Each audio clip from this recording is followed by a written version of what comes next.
Hello and welcome. It is the fourth day of September 2019. This is the Money Charts channel. My name is Derek. Welcome. And I'm only going to be showing silver, although I'll show it in other things like against the dollar, against gold, which is a gold to silver ratio, against Bitcoin, and so on and so forth. But this will be for that of silver, which is having an interesting run. A quarter so far up 27.55%.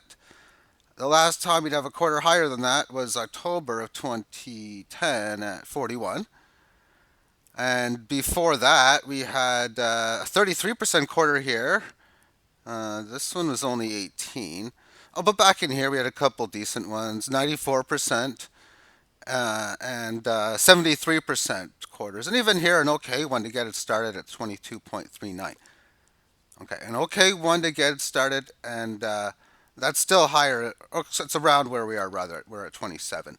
Okay, we still have, of course, another month. That number can go significantly higher or lower with about 4 weeks or so in time to go. But as far as leaving this 18 average to the upside, how well has it done in the past and where have we seen it play? I'm only going to show the times that it failed, which was here, here, as well as here. Those are the failures. There were also times when it got above it, when it didn't fail. Well, technically it's 3 to 3, but when this failed, it had an okay decline. When this failed, it really didn't have a fast move. It came back here, it had another attempt, and then it really didn't do that again, which is sort of what we've been seeing on like the monthly chart and all these other ones. As far as this decline has not fallen through, it's almost like the similar sort of deal. Bottom, bottom, consolidation, and then, of course this is shorter as it should be. This was just too long. When you look at point A low, point B high, point C correctionary higher low, that was pretty aggressive, not only through price or through time. Okay. Well, that's just how it happened to be. And the fact that it managed to get up here and had to have a move of this nature, considering that, I mean, this was nothing to brag home about or say. I remember as a kid they used to say, "Oh, do you want a hero cookie if you brag?" kind of deal. I haven't really heard that in probably decades, but just a form of saying, "Hey, you're excited. It was $50 here." Okay, and then the next time it goes up to 50. I'm even okay. Well, we should be going much, much higher. 300 should easily come, and that's how I feel, of course. But a lot of good reasons for that on a fundamental level as well. But as far as when it exits, we can see here it exits. I guess I will show mostly all of them, but it exits here, phenomenal move. And even exiting here from that move, I guess you can count this one, sort of in here to a degree. But when you see some of these pattern setups, like in here, back at this time, this is a situation, if you see a pattern like this, oh really, we have 3 periods showing strength at the 18 highs in an attempt to have exiting of a rising 18 average with a high about, 10, 12 periods ago at this time. This was at the time the 2008 highs. You really can't be surprised. And it kind of had a failed break. This was kind of a failed breakout and failed breakdown because it got above this level of resistance and it had this move of 3 periods to get above and just quickly fail, get below the support. But of course, this was all triggered from the 2008, whatever they call it. We'll call it the stock market crash of that year. And so, yes, we have this thing leaving the 18 average after, well, it hit its low in here. It left it as it was breaking down below about 24. And it managed to go down to as low as 14 in 2015. Well, it took a good almost a dozen periods. And then to this band, and it hasn't left it. And we're just leaving what it hasn't left for, since the spring of 2016. Now, as far as a regular monthly chart is concerned, we can see another one of it here. This was a failed move, but notice how it wasn't able to break down from it, sort of like what we were seeing back before. in the late 1990s. Now back then, about $4 I assumed was major key level of support of this range from this high. And I also assumed $8 was a big resistance level.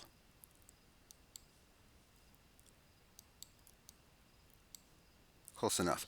So what I did way back in the day, which was probably sometime back in here in the 2010 period, was I calculated this where I went this number, I took the difference of it and I multiplied it by all the upside numbers, which started with 1.618, then 2.618, 4.23, and then the numbers keep going higher and higher. And that's what would calculate these lines in here. So the first one was the level of 10. And it was live back in here. It didn't resist it. And as I've always stated, when you don't find resistance where you're supposed to, okay, next level. The next level was 14 and a half. Well, it did resist that. And then after the small correction, it came up and it resisted. Well, this was 2099. What was this high in here? 2131. As you can, the high is on the top of the screen with the numbers. So it hit this high, did not support 14 and a half, but it did support 1016 when it pierced below with a low of 864. They got 845 on here. I always seen 864 back in the day. And then from that point on, we came up to this level. We consolidated within it and ended up breaking above it, supporting it here in the February. And I remember this. It was February. I believe it was February 2010. It was just one of those like, oh my goodness type of moves. And then we resisted near the 21, but not quite at it, and then breaking above it, huge move. Small consolidation at the 31 and huge resistance at 48. Coming back, it consolidated at the 31. It did so again at 21. It pretty much bottomed at this level at 14 where we resisted it here.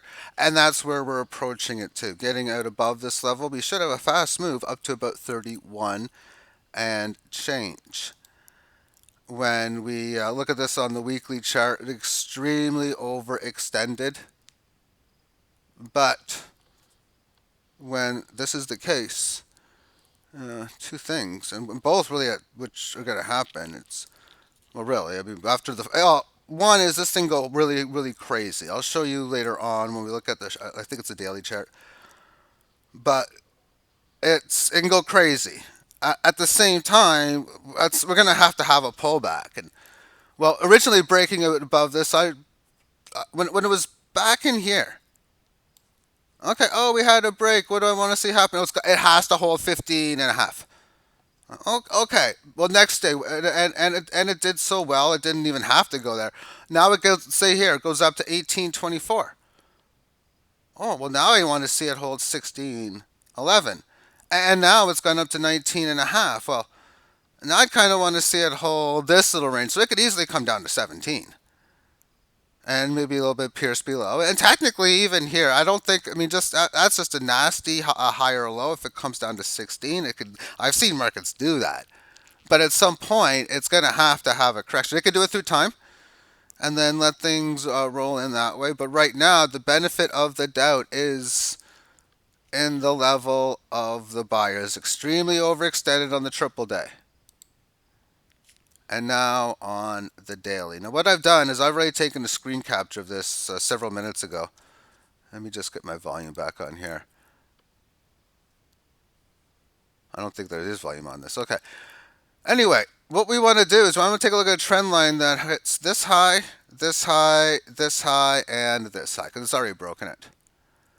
And then I want to take a look at a trend line that's hit this high, and this high, because it's pretty much already broken that as well. So what I'm going to do is I'm going to go ahead and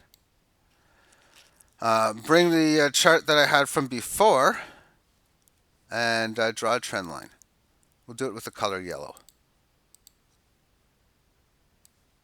Ooh, no, we're not. I'm going to go black. That's just, I thought it was going to look nice, but maybe, okay, let's change it to black.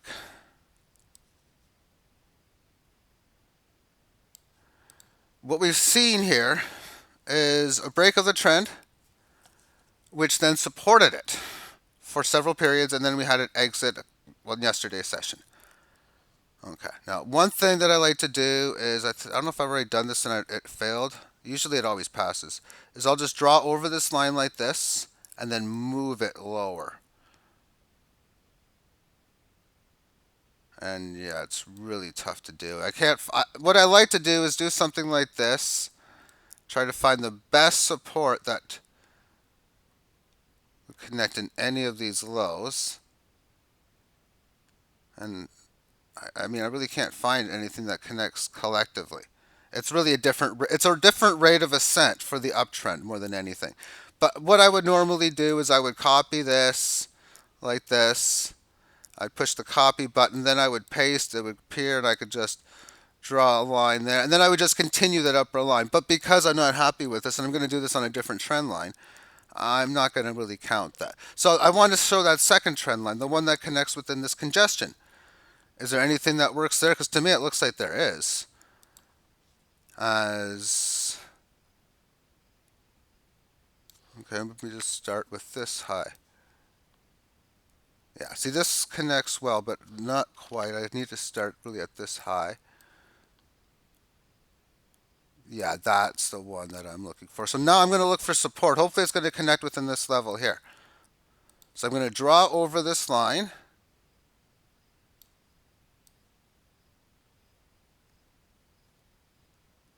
And get it around there. This one does work. So now what I'm going to do is I would I would just highlight that and copy it, at least on the paint program. Now I push paint, so now I can just insert this on top, make sure that bottom line matches up as well as possible. And then I can draw over one of these two lines again, like that. And this can help give me an expected target, which would tell me that we still haven't hit our highs of this move, albeit we're close to that level. And when it comes down to it, when these things get way overextended, it gets into hog wild type of category. And I got it back to trading view, is these things can run up and have monstrous moves. We came off of a day yesterday of up 4%. We could have anything up to what might be the maximum. I don't know if their circuit breakers will close any big days, but having 9%, 10%, 12% days on any given day at this stage is extremely live. The mathematical odds of a 10% day the next day on one of these days, like, oh, April 16th or April 17th earlier this year, what's the chances we have a 10% day the next day? How many thousands in one? Really, it would have been over 1,001. It's nowhere near 1,001. It would be lower than that now because of the state of how these markets are moving. When we look at this on, there's the volume now. On the 8-hour chart, we can just see a continuous nice bull market from this bottom. Hasn't spent too much time below the 18 lows, but like all these other time frames, well extended on this. 3-hour time frame, we've had a little bit of correctionary move here. So the shorter term is where we're having any correction. But just even here, we could see, oh, is it looking to leave it to the upside? We had a higher low previous period. We've had a higher high over the previous couple periods in this one.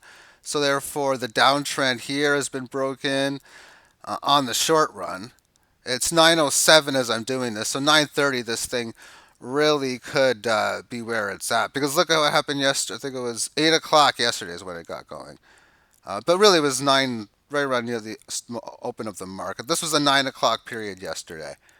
And of course, that's when the traditional markets open. But what we've seen is a beautiful up move, then go sideways, and now it's looking as if it's attempting to have excitation of a sideways 18 average that has had movement for about a half a dozen periods. The 18 average of lows was supported successful on 2 occasions. The 18 average of highs was failed to hit, but it resisted the area here. It did hit it previous period. It's at it now, and it already got above it within it, as we can see with the line. On the 15-minute term, well, this is giving us a lot of signs that this thing just might be ready to get going for the day. Obviously, in a bull market, you got to give the benefit to the buyers as it is. And just because you think 19 is too high, to me, it really, really is. It's kind of low. And so, yeah, this to me looks good. How the last 4 periods have been to me, it looks like this is ready to break out. When did that high come in? That high came in at just a few minutes ago at 9:01 or 8 minutes ago in the morning. So that happened as I was doing the video on the longer term. Wow, we're at 15 minutes and I still got a few things to cover. Okay, well, let's go over what I planned on covering. Next up is where we stand as far as price. It's gotten above all of these highs, with the exception of the biggest one. All but really one. I can't really count that. Key high, really key high, key high, key high, key high, key high. That was Bitcoin-esque like as far as its lower highs what it had last year in the market. But here we have this lower high as well, and it's gotten above every single one without any pullback amongst the 18. And when we look at this going back, again, we're now at levels when I first bought my first ounce of silver. It was 20. It cost me $50 for 2 ounces of silver. Two Canadian maple leafs I bought. Pretty much at this top, and we're at the levels where it broke out from back in 2010. Of course, it needed to get above a higher price. It had to get above the range of like 1960 and 21 low change. But we're not that far away, and we're approaching this point in here. It should resist, but if it doesn't resist here, don't be surprised if a move up to the 30 level becomes a really, really fast move. Now let's look at this on the Canadian dollar front. And it's almost $26. It's $25.85, and it is approaching this line. I'm assuming this is Fibonacci that I would have calculated. It looks accurate enough, I suppose, but it resemble this range that it's been in. It's the previous level of resistance that it's had in here. It resembles the support, not quite with the U.S. because of what happened with the U.S. dollar. But when you're able to have a spot like this is a double bottom, two U's, two V's, yada yada yada. This you can call it whatever you want, but it is what it is. It's got to break the neckline. The neckline is like 27 low change, but doing so, fast move maybe to 33, and even so, you could be talking about going to previous high, and then even at that, getting past this high, as we have seen on the quarterly chart amongst the Bitcoin, or not the Bitcoin, but the silver just before. Tremendous. Now let's take a look at this against Bitcoin. And this is how many Bitcoins it costs for a ton of silver, or about 29,167 ounces. That'd be a lot to have. I don't have that much, and I'm not even really that close to it. Not a lot of people aren't. However, on the daily chart, it is showing breakout signs, and the volatility on this, well, just that to me, Bitcoin's an interesting vehicle, as it's something that, if traded effectively and if timing's effective, you can get a lot of cheap and free silver. As in the situation for myself, I mean, this is the timing issue, and then trading only makes it better. But late February, I go into Bitcoin. Well, the ratio was 418, and I happen to watch it to fall to 28. Okay, well, let's just turn a little bit of it into that of Bitcoin into silver. So things that can happen. If Bitcoin has a phenomenally large run before silver, and silver can break out to $30, $40, and Bitcoin could have a bigger run as well, and then this thing falls to wherever. Of course, if silver goes up big, this won't fall as precipitous, but and then you could have a spot where just the silver market goes and Bitcoin doesn't even match it, and this thing will just end up never going below this low and even below this low. That's definitely a possibility within it. But yeah, that's how the ratio there looks. Now let's look at the gold to silver ratio. All the way down to 79 and 2/5. And it did it again. I mean, you look at this. I thought this was wow. Okay, you have the wow. It's bottoms on June the July the 24th. It has its correctionary phase all the way to August the 23rd. So one complete month of correctionary move. And now one. How many good days? You have one, two, three. I'm going to count these three as one. Four, five, six. Not counting these. Well, let's just look at the percentage moves. 1.1 and a third down, 1.9 down, 1.12, and this day here was 1.13. Yesterday 2.82, and right now 1.22% down. Seeing this go from 87 down to 79, and from this high at around 93 to 79. But when you look at this on different time frames, it becomes an interesting story. First on the 3 day. We've been talking, or maybe not me as much, but a lot of people have been talking about how, I mean, these were just at monstrously high levels of maybe even unsustainable to high price points, which I would definitely agree with the unsustainable term.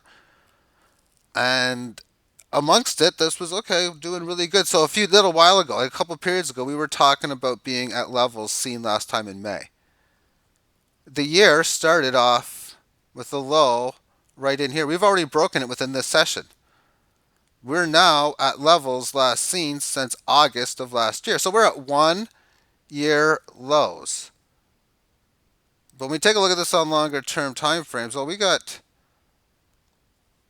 some possible Fibonacci here. Does it?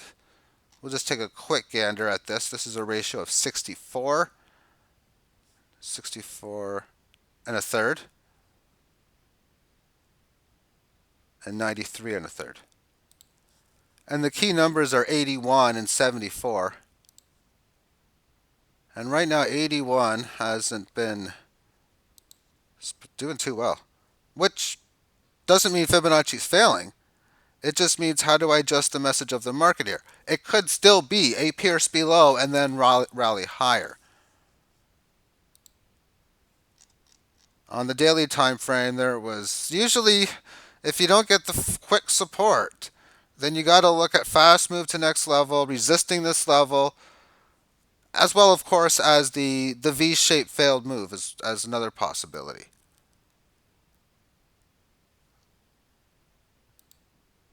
Okay, I want to push the hide button, which is right here. Don't need the volume looking like that. Okay, so 8-hour chart, just no, nothing. 3 hour, I mean, this has been just an incredible run by silver. It had a pause period pretty much at that mark. And I mean, wouldn't be an exact number. So, I mean, this exact number could be even down here. Whatever, it's still in that area. But it's all it's had right now is one pause period in there. On the 1 hour, and it really didn't even congest for much. I mean, it's doing an okay job here at 79 congestion, but still, with this getting to the 18 average finally here, and how do we play after the fact on that? Well, before then, it was a huge move from here down to here. Then we get to the 18, go to the lows, okay, and now we're just going sideways without any rally, and we're looking to leave on the side. To me, it looks like this move is continuing. There's nothing here to tell me it's stopping. And finally, we'll look at this on the 15, and yeah, not doing too much here. So when I see early signs like that, then that really does tell me that, okay, this is one of those no support where you're supposed to hit. I guess we should go to 74. Well, we'll see. That would be an interesting thing if it does.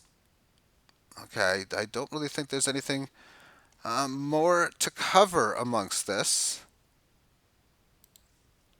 So I'd like to thank you for tuning in and have yourself a great day. Bye-bye.